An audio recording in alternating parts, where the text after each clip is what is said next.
Olá! Todos nós temos dúvidas sobre a nossa vida. É comum nos perguntarmos por que estamos vivendo aqui e por que temos tantos problemas. Nem sempre encontramos as respostas que estamos buscando, mas o Espiritismo pode ser a fonte das respostas para tantos questionamentos. Está no ar mais uma edição do programa Vida em Foco e você é o nosso convidado. Fique conosco e acompanhe as novidades desta edição.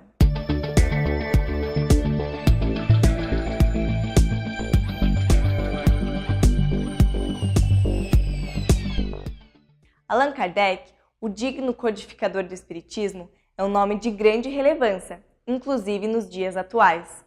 Com muita clareza, Kardec nos conduz de forma leve e profunda por esta doutrina, que é a dos espíritos. Contudo, por ele estruturada. A entrevista de hoje discute a relevância dos conhecimentos de Kardec no estudo do Espiritismo. A Vida em Foco traz também curiosidades, crônica, o Espiritismo esclarece e, fechando o nosso encontro de hoje, reflexões sobre a doutrina espírita e os ensinamentos de Jesus. Você é o nosso convidado. Confira agora a crônica da semana. Nossa sociedade vive uma crise de valores. Há notícias de corrupção nos mais variados setores. Entre a tentação e o dever, a primeira tem prevalecido. Esse clima pode gerar descrença no futuro. Contudo, uma pequena retrospectiva histórica auxilia a manter a esperança. Embora de forma lenta, a humanidade vem refinando seus valores. Há pouco tempo eram admitidas práticas hoje amplamente repudiadas. Por exemplo, a escravidão, a prisão por dívidas e o assassinato como forma de defesa da honra. Por certo, um padrão ilibado de conduta permanece distante da ampla maioria das pessoas. A honestidade ainda é uma casca muito fina a encobrir o desejo de levar vantagem. São comuns condutas sexuais desequilibradas, traições conjugais e profissionais, fofocas e trapaças. As pessoas se permitem tais desvirtuamentos na crença de que assim agem na conquista da felicidade. Ocorre que não há felicidade sem paz, nem paz sem consciência tranquila. A tranquilidade da consciência, por sua vez, pressupõe o dever bem cumprido. Consequentemente, traições, mentiras, preguiça e desonestidade não trazem felicidade para ninguém. Muitos se perguntam a razão pela qual os anseios do coração tão frequentemente conflitam com o dever. O Espiritismo ajuda a entender esse aparente conflito. Ele ensina que os espíritos reencarnam infinitas vezes com o propósito de se aperfeiçoarem. No princípio, são grandemente guiados pelos instintos, mas de forma gradual desenvolvem a razão e conduzem-se por ela. Nesse gigantesco caminhar, cometem alguns equívocos e desenvolvem outros tantos vícios. No plano espiritual, entre as existências terrenas, o espírito contempla sua situação. Então, programa para si uma existência terrena com o intuito de melhorar-se. Assume compromissos de trabalhos voltados à sua reforma pessoal. Pede para vivenciar algumas dificuldades com a finalidade de corrigir-se. É por isso que na vida terrena o dever entra em conflito com os interesses pessoais e as paixões. De um lado, há o homem velho, tentado pela perspectiva de cometer novamente antigos equívocos. De outro, um elaborado projeto de disciplina e engrandecimento pessoal. Se você deseja ser feliz, jamais titubeie entre a tentação e o dever. Perante um dilema moral, adote a conduta mais digna, mesmo que penosa. O comportamento digno e o cumprimento do dever o libertarão do passado e o habilitarão a vivências sublimes. Ao passo que ceder a tentações implicará a necessidade de retomar a tarefa no futuro, provavelmente em circunstâncias mais árduas. A importância dos conhecimentos de Kardec no estudo do Espiritismo é o tema da entrevista de hoje com Cosme Mastro. Acompanhe! Olá! Seja bem-vindo. Esse é o programa A Vida em Foco e ao meu lado, mais uma vez, Cosme Massi. Cosme, mais uma vez, obrigado pela sua presença. Estamos te dando muito trabalho, hein? Não, é um prazer estar aqui. Cosme, discutindo com o nosso grupo de estudos do próprio programa mesmo, e recebendo perguntas de fora através do Facebook, escreva e colabore com o nosso programa, recebemos o seguinte, olha, o que tem motivado o distanciamento dos espíritas das obras de Allan Kardec? Fala-se assim, por que deixamos Kardec de lado? Qual a justificativa disso? Sendo que é o fundamento da doutrina espírita as obras de Kardec. É difícil a gente talvez encontrar uma causa por que muitas vezes algumas pessoas têm deixado de lado. É difícil discutir as causas, mas a gente talvez possa falar dos prejuízos de fazer isso, não das causas, né? Veja, quando você abandona uma obra que é o fundamento da ciência, em que seus princípios e suas leis estão muito bem construídos, de forma consistente, coerente, muito bem fundamentados, que essa era uma característica de Kardec, nenhuma lei, nenhum princípio do Espiritismo foi colocado sem argumento, sem uma boa fundamentação. Se a gente se afasta disso, a gente corre o risco de criar algo muito maluco. Como eu diria, um grande Frankenstein, porque você perde o controle desses princípios muito bem fundamentados e as pessoas correm o risco de cair nas invenções da imaginação. E cada um vai propondo alguma coisa diferente, vai inventando aquilo lá, e a gente vai deixando de ter uma doutrina científico-filosófica e construímos uma doutrina mística sem nenhuma base científico-filosófica. Esse é o grande prejuízo e o grande risco se a gente abandonar os fundamentos elaborados por Kardec. Porque, volto a dizer, não foram fundamentos de sua cabeça, foram fundamentos construídos de forma científica-filosófica com muito rigor, com muito cuidado. Então ali estão as verdades básicas fundamentais, que devem nortear o caminho dos estudos futuros. Isso vale em qualquer ciência. Eu citei já a relatividade geral, ela foi escrita em 1905 por Alberto Einstein. Nós estamos em 2017 e aquelas leis fundamentais que ele propôs continuam válidas até hoje. Os cientistas trabalham na relatividade, discutem, fazem estudos, mas sempre dentro daquilo que aquelas leis orientam e estabelecem, porque elas tiveram um bom fundamento na experiência e na razão. Então, se você perder esse controle dos fundamentos, você corre um grande risco, um grande prejuízo de construir um Frankenstein, de abandonar uma doutrina com todo o rigor da lógica e da experiência para invenções da imaginação. Aí não se trata mais de fazer algo científico-filosófico. Aí se trata de cada um inventar a sua ficção. Com isso a gente perderia muito, porque o movimento espírita não teria mais uma orientação científico-filosófica segura, como está na obra de Kardec. Você acha que toda essa quantidade enorme que existe de literatura espírita, de médiuns consagrados, não estou falando de quem escreve escritor de final de semana, atrapalha o estudo da doutrina na sua fonte ou na sua raiz? Não, atrapalha não. Eu diria que o que é importante, se a pessoa conhece e domina os fundamentos da obra de Kardec, ela tem a possibilidade de identificar em qualquer outro autor, mediúnico ou não mediúnico, aquilo que é uma contribuição relevante, que está ajudando de fato a compreender o Espiritismo, daquilo que às vezes é algo hipotético, algo que ainda não tem a confirmação, ou mesmo algo contraditório. Eu costumo usar a metáfora do catar feijão, aqueles que me acompanham. Ler um livro qualquer, um texto qualquer, de qualquer autor, é como catar feijão. Você pega o texto, examina e identifica os feijões que são bons, que você pode aproveitar. Se você identifica um feijãozinho bichado, você deixa de lado, ou se você identifica uma pedra. Então, fazendo esse trabalho de catar feijão, você não despreza nenhum autor. Você não faz um índex dizendo que tal livro é proibido, tal livro é admitido. Mas o leitor preparado no catar feijão, ele vê, olha, isso aqui é bom, isso aqui está de acordo com o que já está estabelecido, com aquilo que está bem fundamentado. A forma como ele disse ajudou a entender um pouco melhor, mas ele não entrou em contra aquilo que já está bem fundamentado, é um feijão bom. mas isso aqui é um feijãozinho bichado, isso aqui é uma pedra. Ou seja, se o indivíduo está preparado para catar feijão, ele não precisa desprezar nenhum autor, nenhuma obra. Só que ele tem que ler com esse espírito de quem está catando feijão. E não aceitar qualquer frase que foi dita sem fundamento, sem base. Senão ele vai engolir tudo. Então ele precisa ter esta habilidade. Para isso a importância de se estudar a obra de Kardec.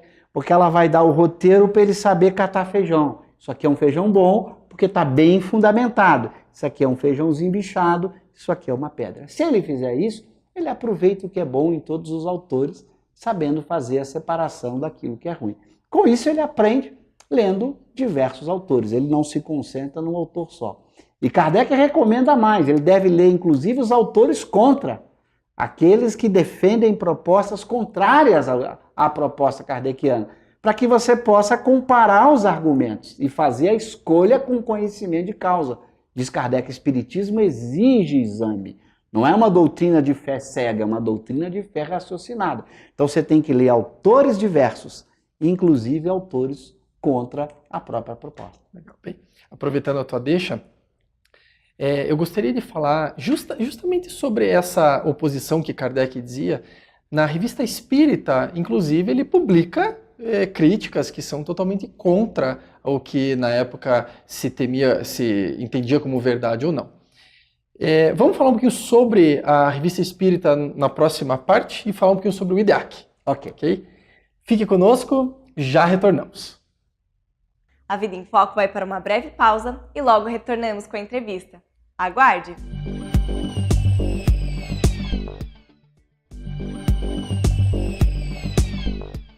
Retornamos com o segundo bloco de entrevista. A Vida em Foco traz hoje o tema A importância dos conhecimentos de Kardec no estudo do Espiritismo. Não perca! Retornamos para a segunda parte da entrevista, conversando com o Cosme Massi sobre Allan Kardec, sobre, nessa segunda parte, que eu falei anteriormente, a Revista Espírita e o IDEAC. Cosme, a Revista Espírita publicava, Allan Kardec como editor-chefe, ele publicava de tudo, conversa entre que pessoas escreviam, enfim, filosofia. Fala um pouquinho sobre a revista para a gente. Muito boa. Eu diria que a revista, que são 12 livros, quando a gente fala em revista, a pessoa que está nos ouvindo pode achar que é uma revistinha com pequeno volume, não, são 12 volumes de mais de 400 páginas. É a maior produção espírita de Allan Kardec. Só você contar, de 23 livros, 12 são revista espírita. Então é realmente a maior produção dele em termos de páginas. Ela tem também esse papel do que eu comentava antes. Kardec, inclusive, nos ensina a catar feijão na revista espírita. Ele recebe, por exemplo, a mensagem mediúnica ditada por um médium. Ele analisava a mensagem. Quantos exemplos ele dá na revista que a mensagem, às vezes, está 100% bem feita. Todos os feijões são ótimos. Mas, às vezes, tem uma mensagem que tem 1% numa frase lá que não está bem. A frase está ambígua, a frase está contraditória com alguma outra ideia. O que fazia Kardec? Analisava a frase, submetia, quando tinha a chance, ao próprio espírito que escreveu, mas não deixava de fazer a correção, o ajuste, para que a gente pudesse aprender a fazer a leitura. Não é porque você achou 5% numa mensagem de coisas ruins que você joga a mensagem fora, ela tem 95% boa, mas Kardec sempre toma esse cuidado de nos ensinar a ler, a examinar, para poder ter o conhecimento mais adequado possível. Porque uma doutrina filosófico-científica tem a pretensão da verdade. Então ela busca ser verdadeira, ela busca o conhecimento verdadeiro. Por isso, você tem que examinar e comparar. Então a revista é muito importante. Não apenas para nos ensinar isso, como também para ensinar a ler as outras obras de Kardec. Os chamados livros fundamentais ou básicos, os 5 livros mais conhecidos de todo mundo, né? A revista ajuda a entender esses 5. Porque às vezes tem questões nesses livros que são explicadas na revista espírita.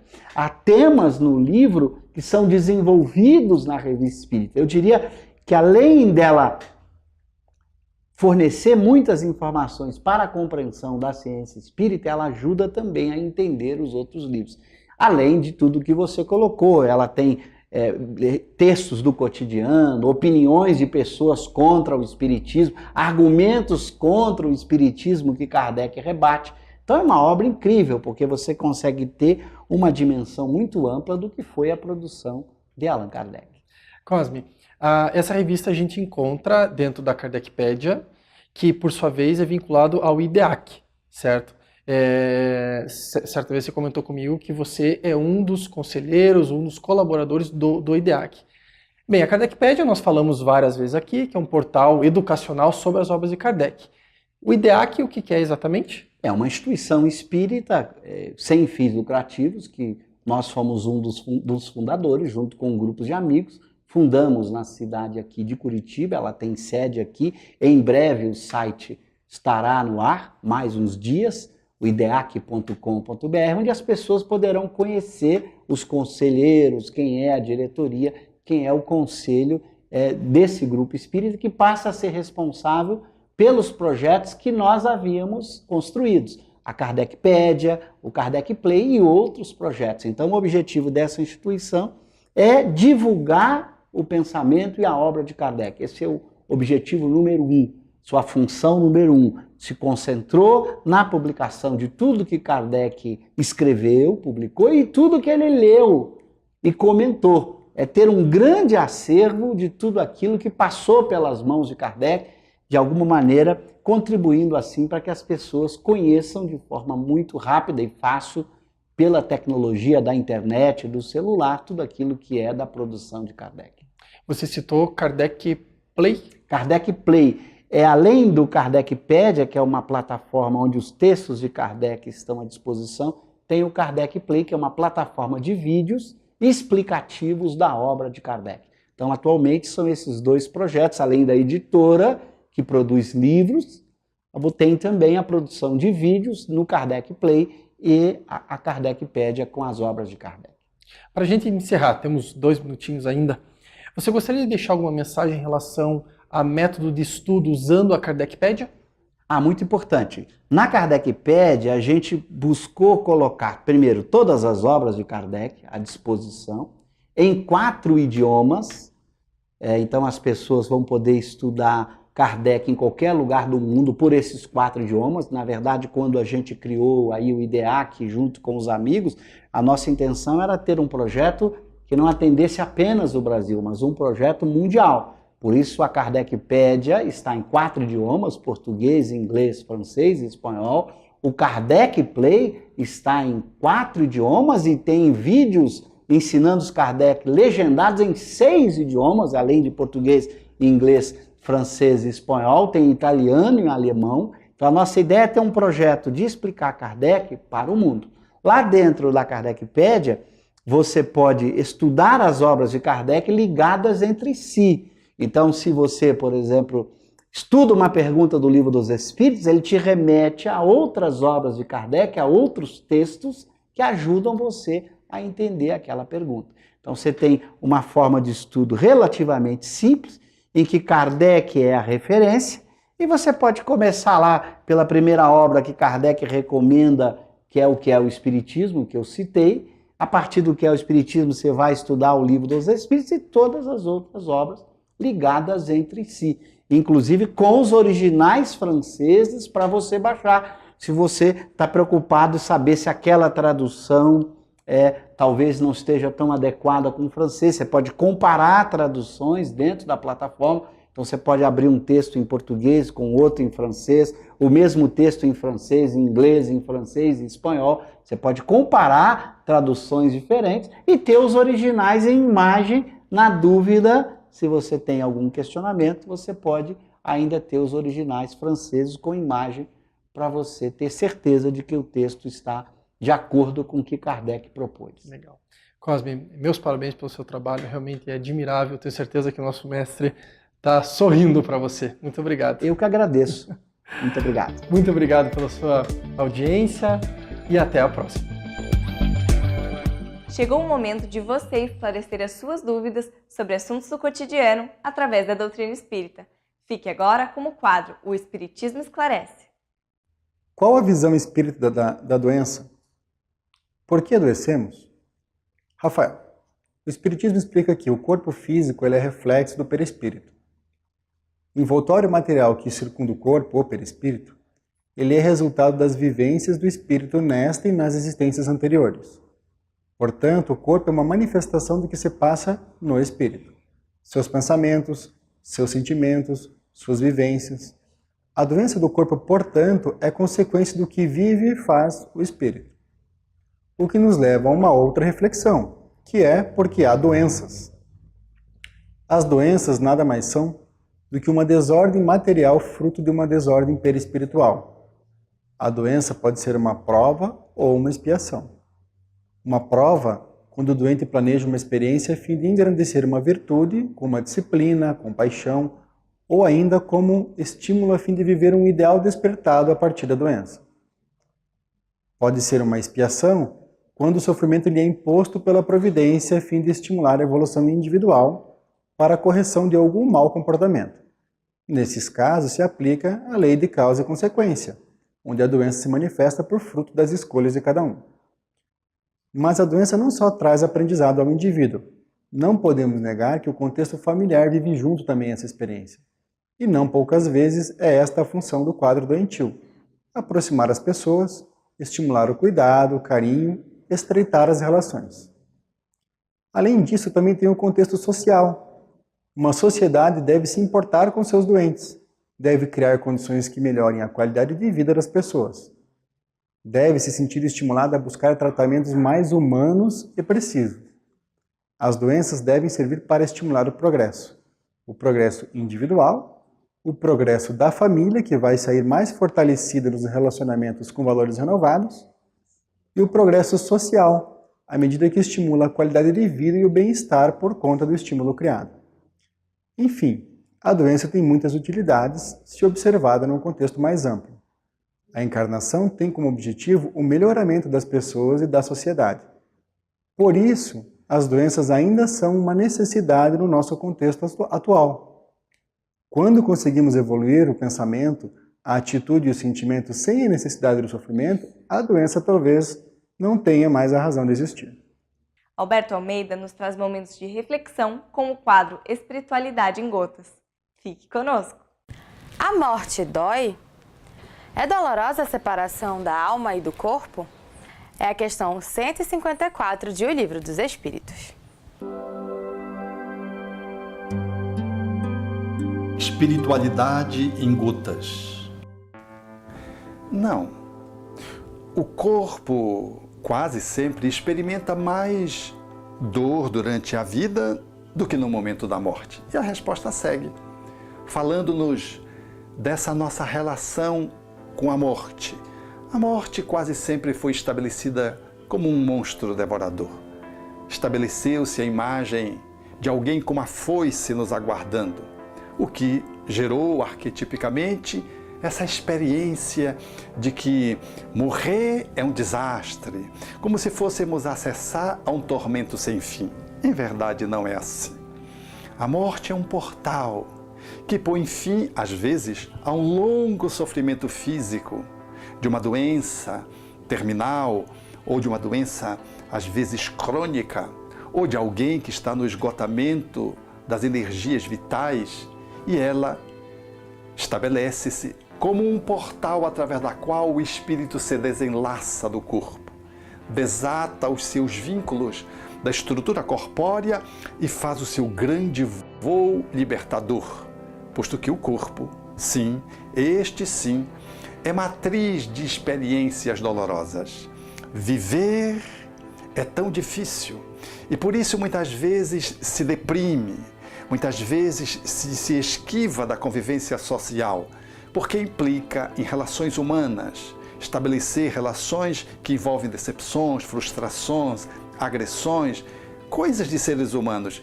Portanto, é na estrutura corpórea que, na relação humana, nós experimentamos as dores subjetivas e as dores objetivas.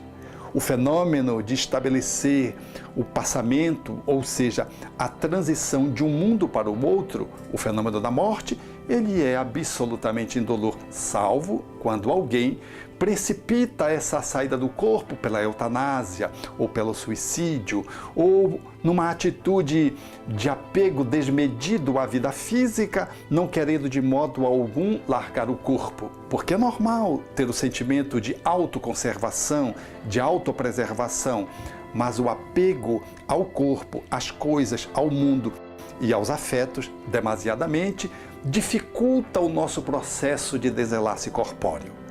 Mas morrer é libertar-se. Quando Jesus foi crucificado, surgiria 3 dias depois, fulgurante, radioso, para mostrar que a morte não deveria ser temida por ninguém. Não há ninguém com foice nos esperando.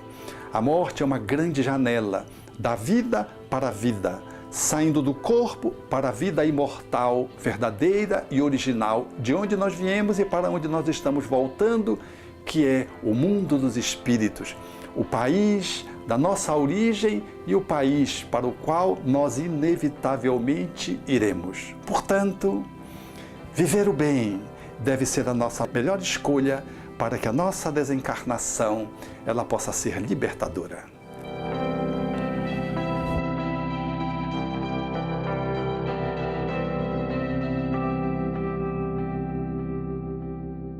A Vida em Foco volta na semana que vem com mais novidades. Agradecemos todas as participações que nos ajudam a construir e a melhorar o programa. Por isso, se você quer entrar em contato conosco, mande seu e-mail para contato@vidaemfoco.com.br. Se você perdeu alguma edição anterior do programa, acesse o site www.avidaemfoco.com.br. A sua companhia é muito importante para nós, então continue conosco na próxima edição do programa Vida em Foco. Até lá!